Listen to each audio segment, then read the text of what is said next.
Noong October 8, 2009, may matanda noong nakatira sa kagubatan ng Red Oak sa Oklahoma sa United States. Nagtataka siya dahil sa daan na pinagkukuhanan niya ng mga tuyong kahoy ay may nakita siyang tatlong taong naglalakad. Sa parte na yon ng kagubatan ng Red Oak, Oklahoma ay sobrang bihira siyang makakita ng mga taong napupunta dito. Kung makakita man siya ng mga tao dito, kadalasan mga hunter. Sa itsura at sa panunuot ng tatlong tao na to ay hindi sila mukhang hunter. Yung tatlong tao na yun ay isang babae, isang lalaki na mukhang nasa 40 years old ang mga edad at may kasama silang isang batang babae na nasa 6 hanggang 8 taong gulang. Bagaman nagtataka siya, ipinabayaan niya na lang yung mga to. Inisip niya baka nagka-camping to, isang pamilya sila, kaya naman nagpatuloy na lang siya sa ginagawa niya. Lingid sa kaalaman ng matanda na to na siya na pala ang huling makakakita sa pamilya na yon. May iilan na siguro sa inyo nakarinig ng kwento ng pamilya na to, pero ngayon ay sariwain natin ang misteryosong kwento ng Jamieson family na hanggang ngayon ay nababalot pa rin ng misteryo sa kung ano talaga ang nangyari sa kanila. Mga tanong na paano at bakit na hanggang ngayon ay malabo nang mabigyan ng kasagutan. Pero ang pinaka nakapagtataka at nakakakilabot sa parte ng kwento na to ay yung bagay na ginagawa ng pamilya na nakuhaan sa CCTV footage ng bahay nila nung araw bago sila mawala, na siyang nagbunga ng napakaraming tanong at nakakakilabot na mga teorya. At kung kagaya kitang mahilig makinig sa mga ganitong uri ng kwento, mga horror, mystery, mga solved and unsolved cases, ay i-like mo na tong video na to and don't forget to subscribe. Simulan na natin ang kwento.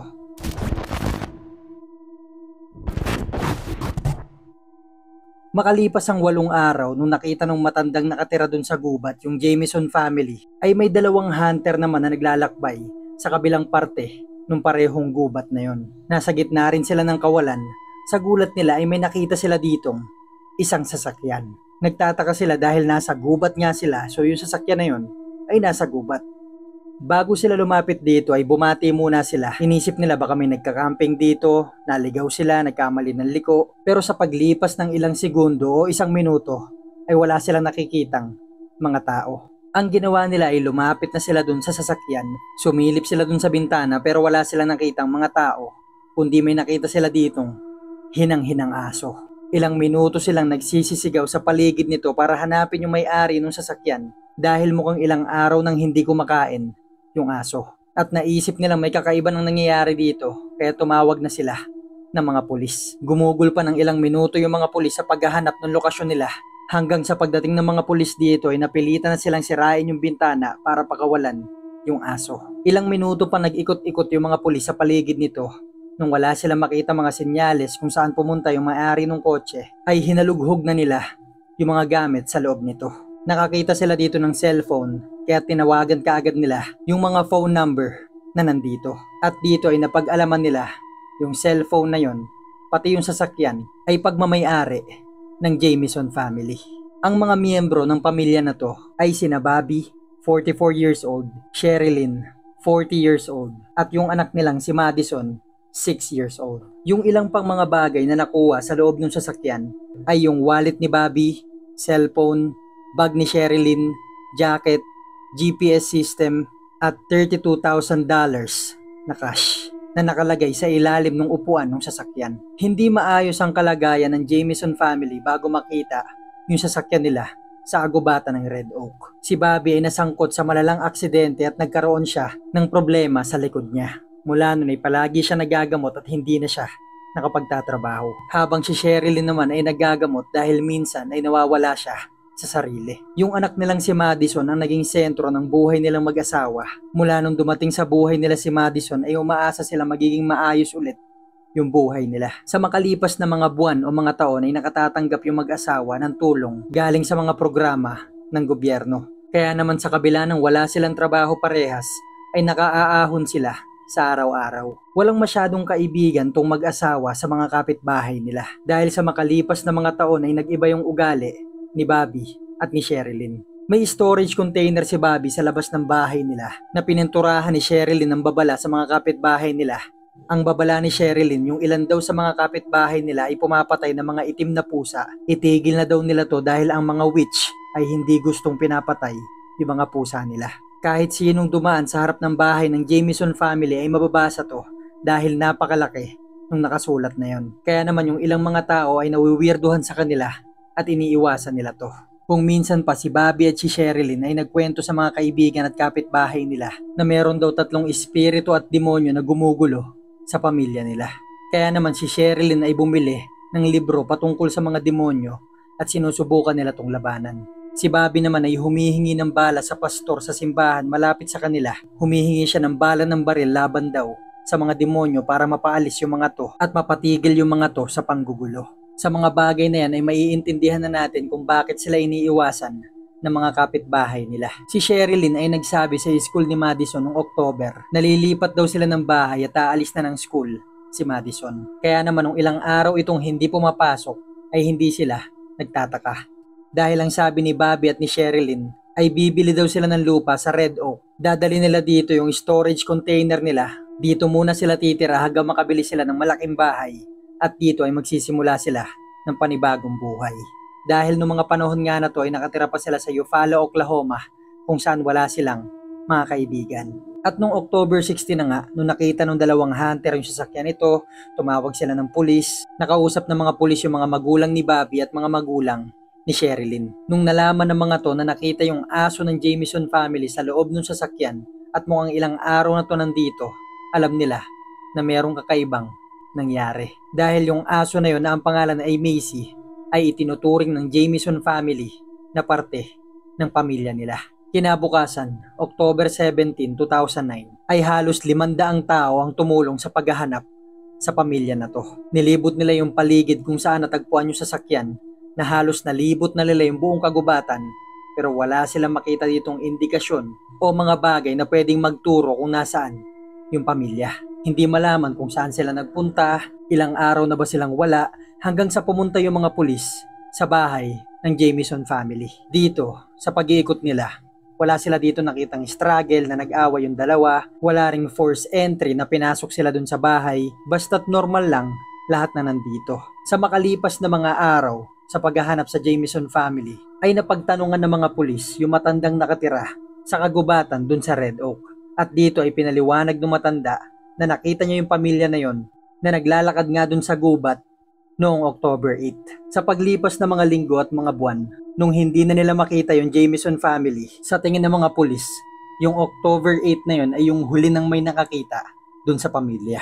Nabalot ngayon ng mga opinyon at teorya sa kung nasaan kaya si Bobby, si Sherilyn at si Madison. Ang unang naging malaking tanong sa kaso na to ay yung perang $32,000 na nakuha sa sasakyan nila. Dahil gaya nga ng sabi ko kanina ay ilang taon nang walang trabaho yung mag-asawa. Ang pinaka naging sikat at pinakaunang teorya ay may kinalaman ito sa droga. Siguro hindi sila nagkasunduan ng katransaksyon nila. Nag-away siguro sila at humantong sa barilan. Dahil merong baril si Bobby at si Sherilyn. Ang kaso nga lang maraming butas sa teorya na to. Una ay kung meron talaga silang katransaksyon patungkol sa droga, bakit nila isasama yung 6 na taong gulang nilang anak na babae? Kasama pa dyan yung aso nila na si Macy. Wala ring nakita mga dugo o mga bala ng baril dun sa paligid. Bukod pa dyan ay walang nakitang mga bangkay ni kahit mga marka o mga gasgas dun sa sasakyan. Bukod pa dyan, sinong kriminal ang mag-iiwan ng $32,000 na cash doon sa kotse? Nung nagdala yung mga pulis na mga aso doon sa kotse, pati doon sa bahay ng Jamieson family, ay walang naamoy yung mga to na droga.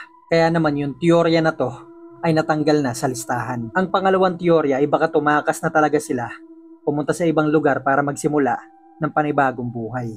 Natanggal din yung teorya na to dahil iniwan nga nila yung aso nilang si Macy, yung mga importanteng gamit nila, lalo na yung $32,000 na cash. Ang isa namang teorya na lumutang, baka pinuntahan ng Jamieson family yung lupang bibili nila sa Red Oak. Sa pagpunta nila dito, baka na-aksidente sila o may nakasalubong silang mga masasamang tao at dinukot silang buong pamilya.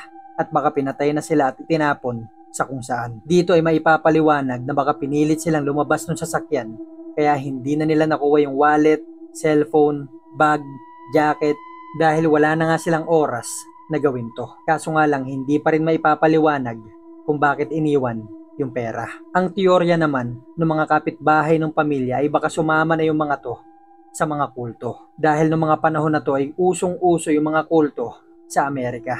Maaaring pinaiwan na sa kanila lahat ng mga gamit nila para sumama at magsimula ng panibagong buhay. Pero hindi ito pinaniwalaan ng mga pulis dahil hindi nga nila maiiwan yung pera na yon na ganong kalaki, pati yung aso nila na tinuturing nilang pamilya. Ang teorya naman ng mga pulis ay planado ito ni Bobby o ni Sherilyn. Isa man sa kanila ay nagplanong pumunta sa lugar na yon para bawian ng buhay yung partner nila. Dahil bukod dun sa mga gamit sa kotse ay may nakita rin silang sulat ni Sherilyn kay Bobby. 11 pahina yung mga sulat na yon at nilalabas niya dito kung gaano siya kagalit kay Bobby. Maaaring binawian ng buhay ni Sherilyn si Bobby.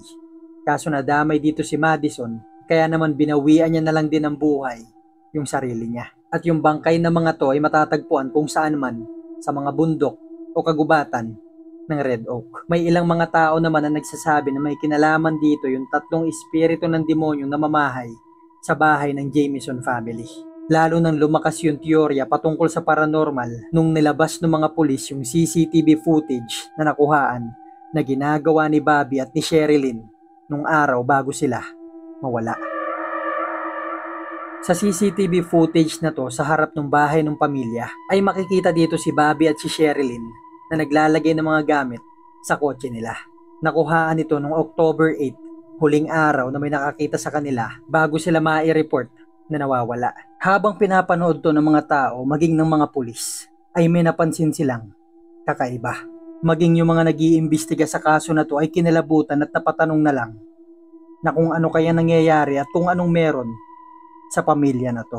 Kagaya ng sabi ko kanina, sa CCTV footage na yun ay makikita si Bobby at si Sherilyn na nagdadala ng mga gamit doon sa sasakyan.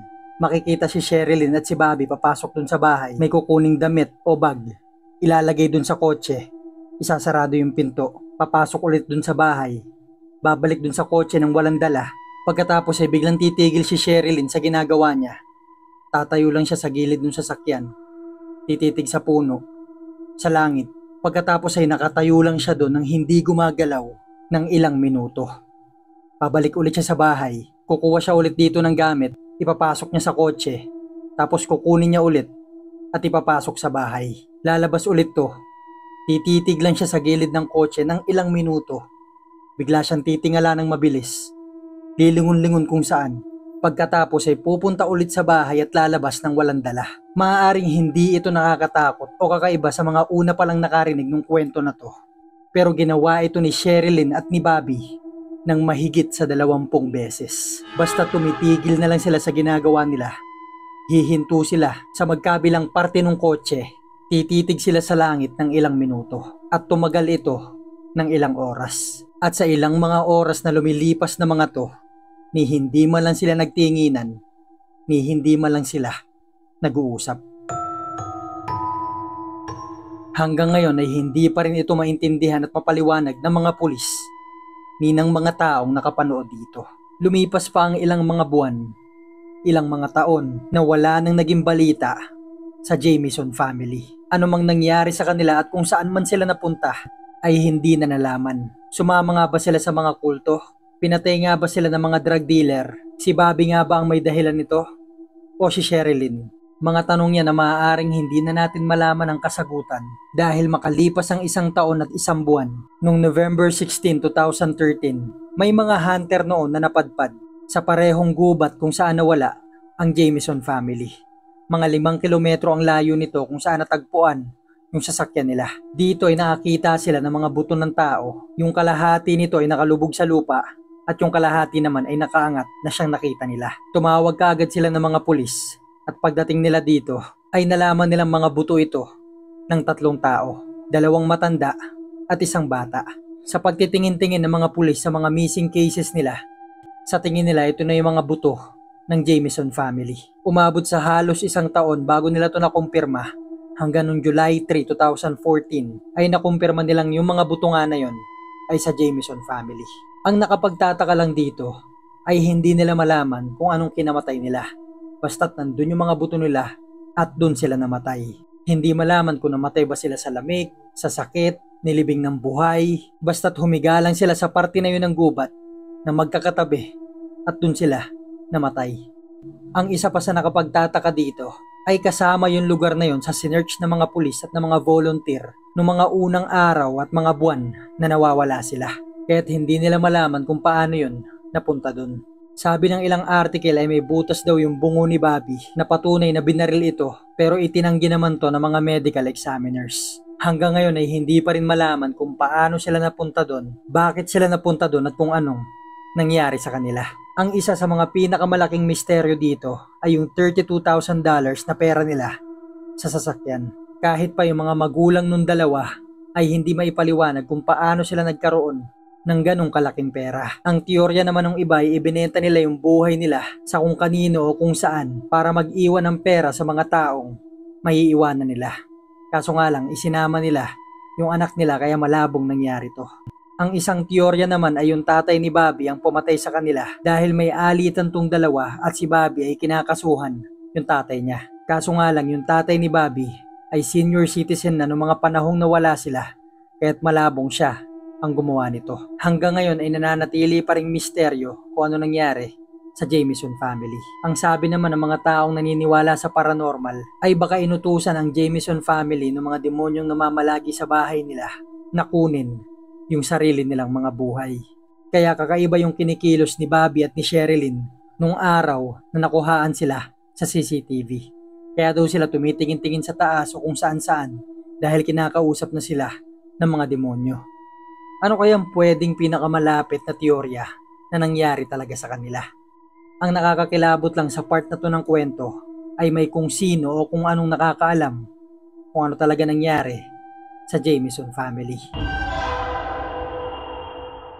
Mag-iwan na lang kayo ng comment kung ano masasabi nyo sa kwento na to. Thank you for watching guys. Magkita-kita na lang tayo sa susunod na kwento.